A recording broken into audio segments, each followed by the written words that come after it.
Hello my friends and welcome back. It's Wednesday, it's hump day, and happy hump day to you, happy middle of the week to you.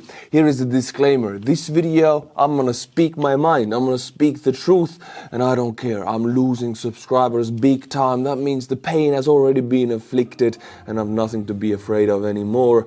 I have to speak my mind. It's gonna be a long video, there's gonna be a lot of text, there's gonna be a lot of humor and a lot of pain, so get ready for your emotional roller coaster in this video. As I mentioned, I'm losing subscribers, so the more they mean to me. Buy me a coffee monthly members. I cannot begin this video without mentioning these heroes in my eyes. All of these guys joined up in the last 3 days after my previous video. So Robert Waters, Mark Vrekles, William Seppanen, Skroda, Roan Vade, Nicholas S. Saba. Saba means tail in Estonia, so thank you, Mr. Tail. Carles Tovdlebov, Rebecca Harrington, and that's it. That's a lot of names. Thank you so much from the bottom of my heart. And for you guys, I'm now going to speak the truth. We're gonna begin with 2 memes before we go on. They're gonna give you a hint what's about to come. We're gonna win so much, you may even get tired of winning. And you'll say, please, please, it's too much winning. We can't take it anymore. Mr. President, it's too much. And I'll say, no, it isn't. We have to keep winning. We have to win more. We're going to win more. We got to win more. $1.7 trillion wiped out from the United States stock market in the span of hours. That's it. And here we got a JD Vance. Have you said thank you once? Look what the US economy is doing. Imagine a world where Russians could be able to carelessly vape without blowing up their oil refineries. Well, they don't know it yet, but we already have that ability now, thanks to Fume. Fume is an award-winning flavored air device, no vapor, no nicotine, just flavored air, natural flavors. No batteries, no charging, just pick it up and go. It's sleek, it's portable, built to last, designed with a high-quality build and a sleek aesthetic. Fume feels premium in your hand and it's easy to take anywhere. Whether you're at work, traveling, or just relaxing at home. Flavored air, by the way, isn't like vaping. If vapor was compared to a sticky soda, Fume cores are closer to herbal teas. Fume has lots of delicious flavors to choose from, like crisp mint and orange vanilla. With flavored air, you can satisfy your oral fixation through a passive diffusion system that utilizes no electronics, no vapor or combustion. Psychology shows that stopping a bad habit of cold turkey is very hard on your brain. Fume works by replacing your hand-to-mouth fixation, calming nervous tension through fidgeting, and distracting you from your bad habits through delicious flavors. Hey, Russians don't have this tech yet, but you and me can fume around without spontaneously combusting like Russian oil refineries. Wow. Go to tryfume.com/Estonian or scan the QR code and use the code Estonian to get your free Fume topper when you order your journey pack today. Thank you, Fume, for sponsoring today's video. My friends, I bring to you Nostradamus, the man himself, the man who knows how to predict the future, Mr. Donald J. Trump, before he was second-term president. This is August 5th, 2024, it's over half a year ago. I'll read you the tweet. Stock markets are crashing, job numbers are terrible, we're heading towards World War III, and we have two of the most incompetent leaders in history. This is not good. And now he's the president, and exactly this is going on. And we're talking about the incompetent leaders, then I mean 2 leaders, Trump and Putin. Now what Trump decided to come out with, all of his craziness with the tariffs, it's hurting the US stock market and the US taxpayers so much, but now he decided to come out with tariffs to the pharmaceuticals. And the tariff is good, and nobody can compete with us because we have by far the biggest. Bring our industry back. We want to bring pharmaceuticals back to the country. Pharmaceuticals. America is known for their big pharma, the biggest pharma in the entire world. I mean, there's nothing to bring back there. They are the exporters of the biggest pharma in the world. And the thing is, US has the biggest pharma, but US people, US taxpayers and citizens pay the most for Medicare. This is weird. And also, if he's going to tariff pharmaceuticals, then that means that people who actually need the medications, whatever medications we're talking about in the US, they're going to pay more. US citizens now will pay more for medications. Some of these people need medications to stay alive. Some of these medications save lives, and they're going to get more expensive.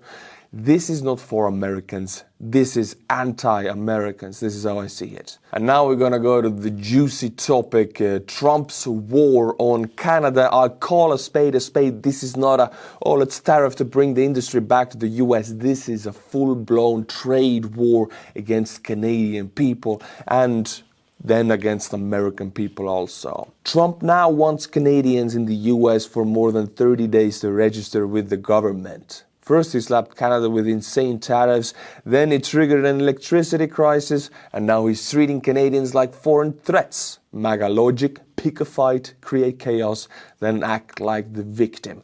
You know what I say? I'm from Estonia. Hey, it's half a word away, but even I know it. America has two of the greatest pillars of the country that keep it up, and that's one of the greatest reasons they're so great. It's great allies. We're talking Mexico and we're talking Canada. This is the powerful trio. This is the entire Northern American continent, and it has been unified. They're friends officially. Now Trump is attacking that. No good is going to come out of that. There's nothing to win from it by attacking your friends. Trump goes even further. If you have two legs and you really want to shoot yourself in the leg, you got to shoot your two legs. But if you're Trump, you're going to shoot your two legs many times over, because now it comes out with more tariffs. We were talking pharmaceuticals. Now we're talking higher tariffs on aluminium and steel from Canada. How much we're talking? About 50 to 60% of aluminium and steel. Trump claims his goal is to bring the manufacturing back to the US, but you know this is protectionism. We have tried it out. We have tried it before the 30s and after the 30s, after the Great Depression and before. It doesn't work. Big money is made in connectivity, the global markets. That's how you make money. That's how economies get rich, with free trade. The more you restrict trade, the more you punish your own people and other countries' people. Protectionism does not work. It only takes the money, allocates it from the poor to the rich. That's what protectionism does. Just a little, video. You might be saying, it's just a video of a Canadian supermarket, yada yada. It's nothing, but it is only a sneak peek of the tip of the iceberg, how people react to being shoved around. This is only Canada. Mexican people react the same, Europeans react the same, and we'll get to it. But this is American whiskey in Canada. Buy Canadian instead. Right, and Europe is reacting the same way. And you might say, oh, there are products that America exports that are made in nowhere else, and they are forced to buy our products. No, my friends, if vacuum is created in the world, nature upholds a vacuum, somebody will fill it. Somebody will start making that product, whatever it is, be it whiskey or be it Starlink. Somebody will make an analog and everybody will buy that. In this case, American whiskey right now gone from the Canadian shelves, which does really hurt American whiskey exporters. Now I gotta say this disclaimer again. I'm talking so much, nonsense and crap about America. I hate America. I've loved America my entire life because we in Estonia always have looked up to America as the leader of the free democratic world. Everything that we wanted to be, free and democratic.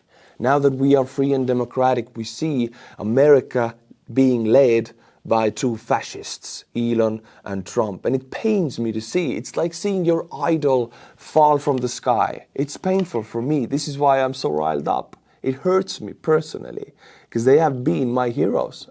American leadership, America, as an idea. It crumbles in my head now. A new idea is being formed, Europe as the leader of the free world. So if you're from America and you're anti-Trump and anti-Elon, thank you for your bravery. You're fantastic by watching this video. Let's keep the fight going and let's not surrender to this nonsense. Canada is rolling up their sleeves. They're not playing around. They're not letting themselves to be shoved around. Check this out. I'll read it to you. It's really quick. Canada just filed to sell US dollar bonds. Size undisclosed. Amid escalating trade tensions and Trump tariffs for war, Canada is quietly stacking US dollars, by issuing US denominated bonds. Why does this matter? More US dollar reserves means more leverage in trade fights. A preemptive move to stabilize currency markets amid Trump's economic threats signals that Canada isn't backing down, it's securing cash before things escalate further. This isn't just some routine bond issuance, this is a strategic play, an economic showdown. MAGA wanted a trade war with Canada, looks like Canada is gearing up. And by the way, Canada's new Prime Minister is a global banker. I mean, this is his turf. He knows what he's doing, it's what he has been doing his entire life, and now Trump is going in the boxing ring with a real boxer. Canada's Prime Minister right now, the new elected one, has been in that industry for his whole life. Trump, on the other hand, has bankrupted several businesses. So he's really out of his bounds.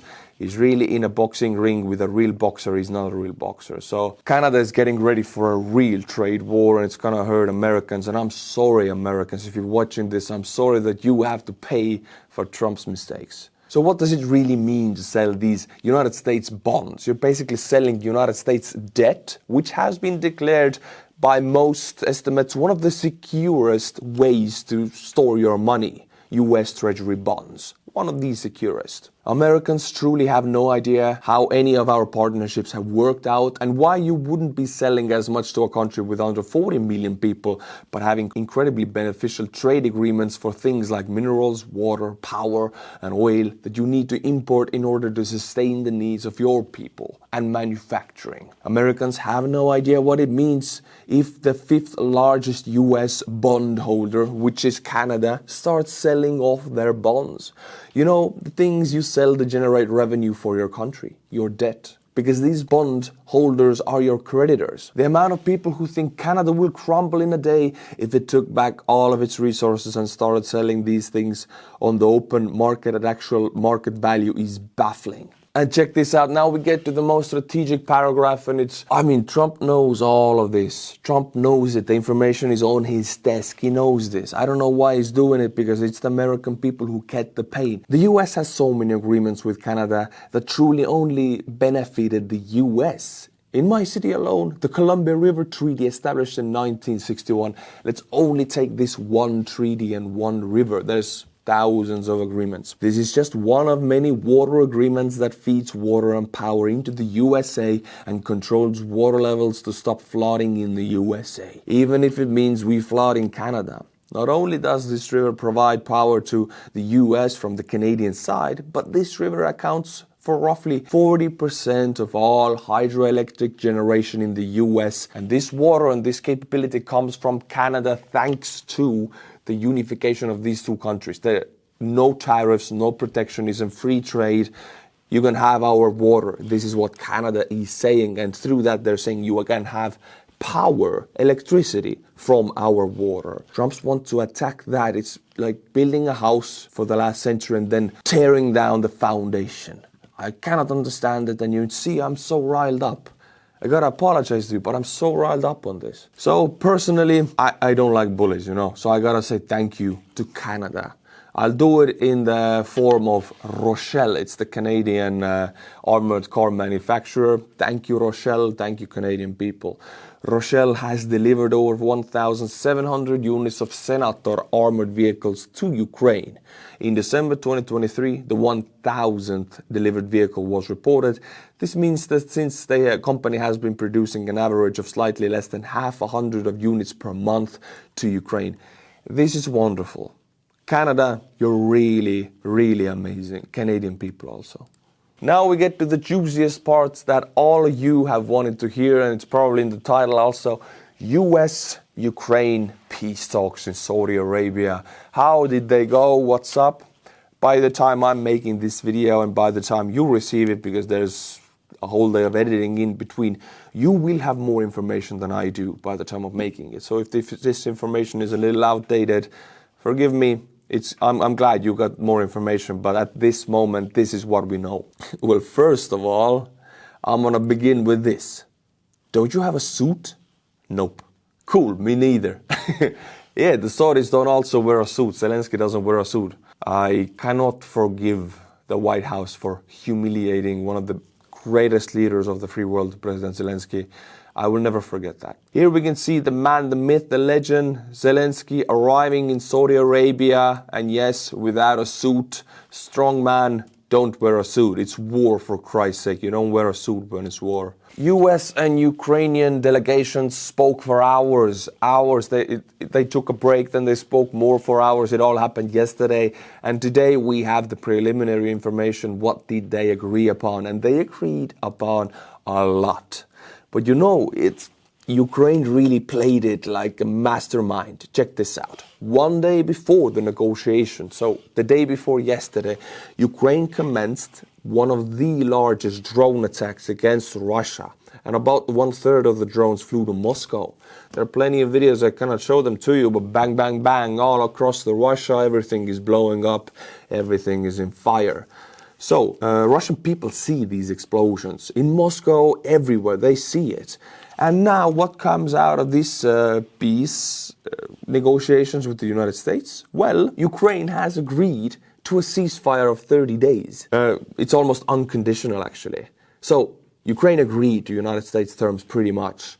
The ball is in Russia's court. So now Russia has to agree to it to show that they also want peace, because Ukraine now is showing that they want peace because they agreed to it. But you know what? Russia was just hit with one of the biggest drone attacks in history. If Putin agrees to peace 2 days after such a big drone attack, he will be seen as extremely weak internally, and this is what he's afraid of. So Ukraine really positioned themselves in a very good way, attacked Russia just before and then agreed to peace. Well played, Zelensky, well played. He is really playing 4D chess. But I'll read you the short summary of the whole outcome of the Saudi Arabian peace negotiations. I'll save your time. Number 1. Ukraine agrees to 30-day ceasefire conditional on Russia's implementation.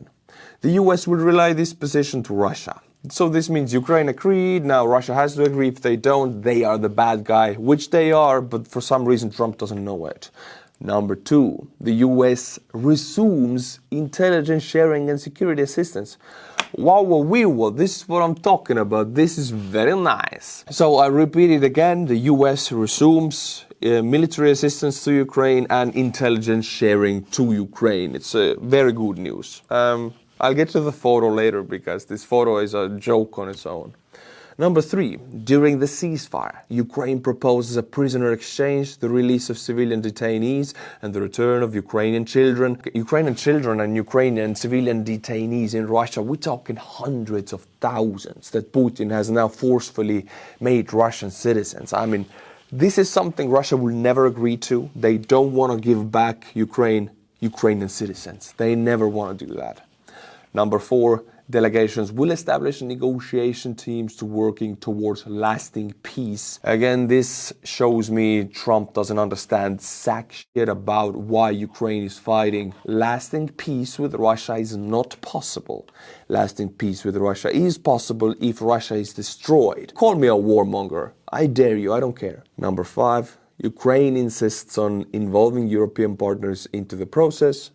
Number 6, the presidents agreed to move quickly on the critical minerals deal to strengthen Ukraine's economy. All right, great. I'm going to leave it at that. That's all of the information that came out of it, all of the most important points. Now, I see what the US president is after here. He wants to be seen as a peacemaker. He wants to make that peace and force those two guys under the table, Putin and Zelensky. It's out of his hands. I'm telling you now, everybody's cheering now that this is a great step forward. I'm telling you, this is out of Trump's hands. Putin doesn't play by his game, and Zelensky is too smart to play his game. He's playing his game just better than Trump. He just attacked Russia with 350 drones and now agreed to the peace. I mean, Zelensky knows what he's doing.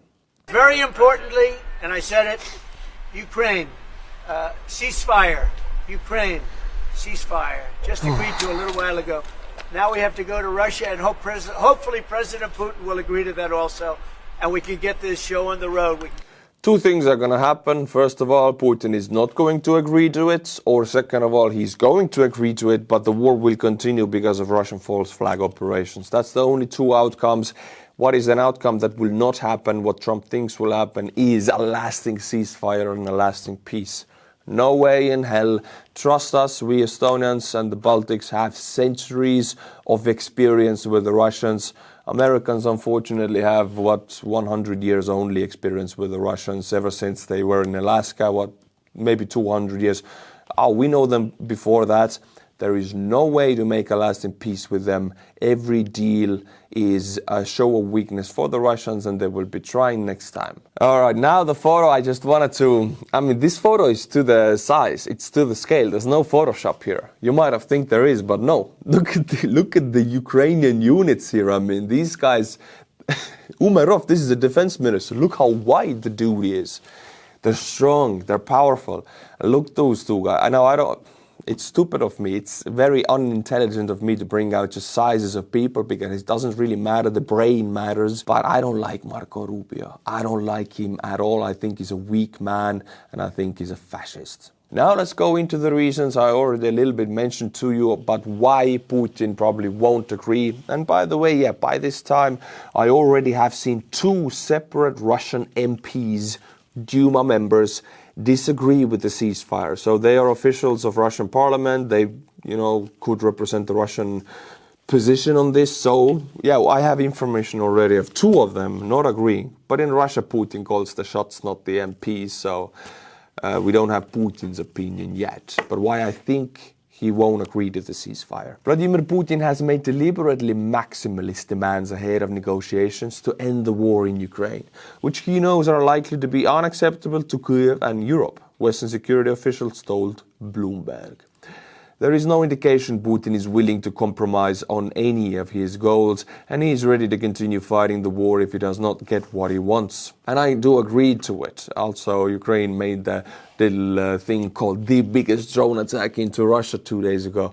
So internally, I don't see Putin being able to agree to the ceasefire. He's not able to end the war also because Russian economy now is really, really strongly leaning to the war economy. Their factories are giving jobs to people in 3 shifts to produce munitions and armored vehicles. Everything else is dying off in Russia because of the sanctions. War profiteering is real.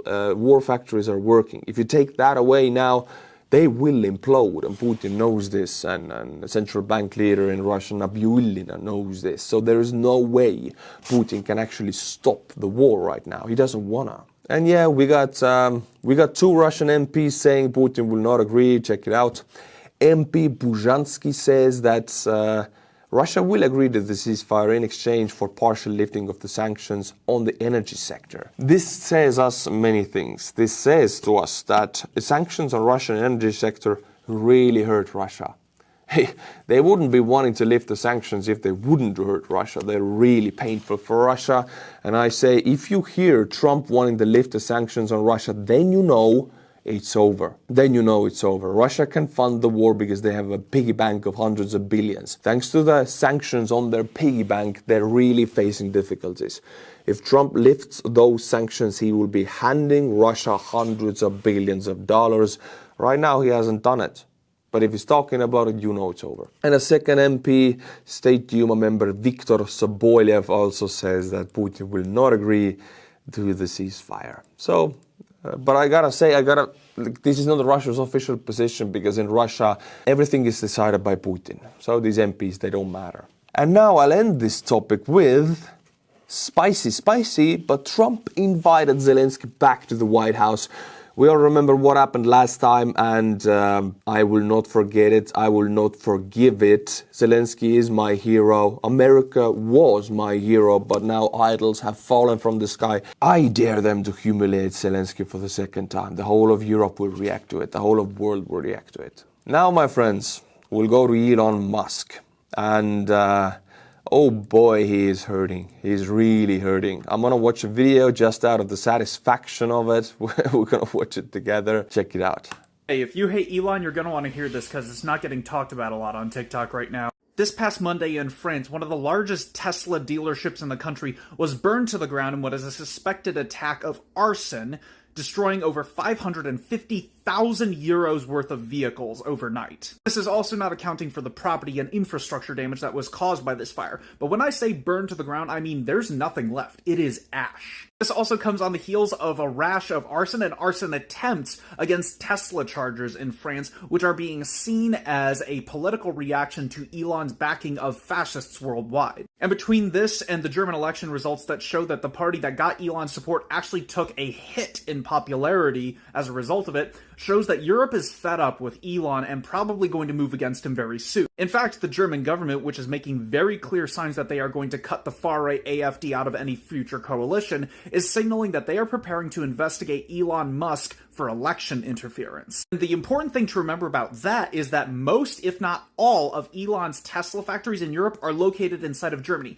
If they find him guilty, they're likely going to seize all of those Tesla factories from him, bringing Tesla's stock crashing down and bringing his net worth crashing down. Hey, those two things already happening. Elon has lost 145 billion ever since Trump was elected, and Tesla sales in Europe have plummeted 50% all across the EU, hurting Elon really bad. Burn, motherfucker, burn. We really do hate Elon in the European Union. You have no idea. I mean, America and Canada, you think Elon Musk gets a lot of hate, but it's not enough. We can do better. We don't like fascists here. We had our Second World War. We tried it all out. It didn't work. We don't like them. Never again. This is a Cybertruck, and I'm not saying anybody should do this. I mean, I'm not like, don't do bad stuff, but I'm not going to say anything. The people are doing it for me.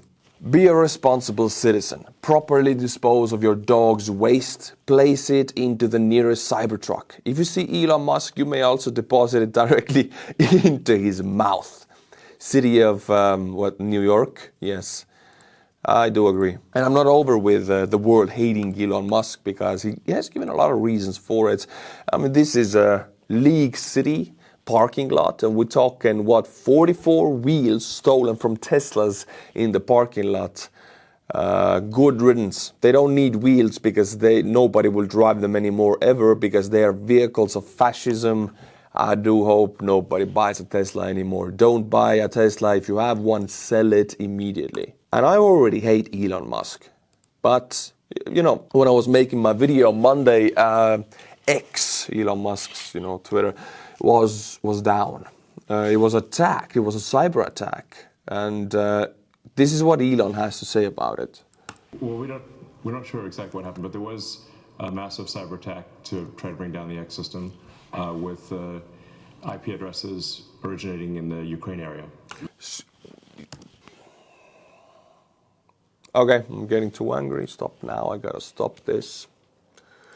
He's blaming Ukraine for the cyber attack against X. And this is the last one, then I'll move on, I promise you. But I quote, Londoners keep dying because Churchill refuses to make peace. If he stopped asking for aid and stopped insulting Hitler, the bombs would stop falling. This is what Elon would say in 1940. This is who he is. And because Elon is taking such a massive hit financially, like massive, he has lost insane amount of money, and Tesla is heading for bankruptcy in the next 5 years.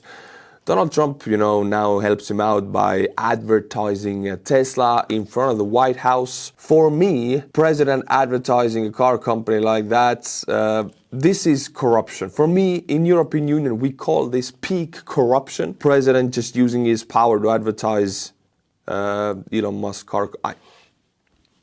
The next president in the US, I have a lot of hopes. I put my money on the next president of the US, but for Donald Trump's time, unfortunately, in my head, the idol has fallen from the sky. Oh, there's another one. Check this out.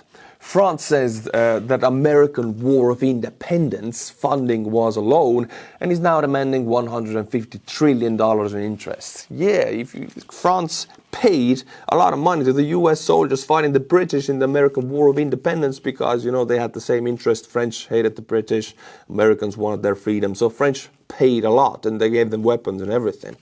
It was a loan. Psych! You got to pay back $150 trillion now. And now we have video, not a video, this is a whole meeting. Emmanuel Macron hosts the chief of staff of 34 allied nations. 34, I mean, this is what NATO and non-NATO combined. This is the Western world. And you know who is not present? The United States is not present because Trump wanted to move the US away from the position of the world's policeman, the guarantor of freedom of speech and freedom and democracy. Well, it's happening because other countries are taking over. If majority of the Western world leaders are meeting without the US, this has never happened in the last century. It has always been the US. Everything has been done with the blessing of the US. Well, now it's happening. He got what he wanted. It's painful for me because I'm losing an idol, but this is where we're moving. And again, I gotta say, if you are from America and you are against those fascists, I salute you for your bravery and I thank you. You're a great, brave person to be brave enough to go against your government if they're doing something wrong. And let me tell you, as not an American, I can still say this, Trump and Elon and Vance and Rubio, they're going against American people.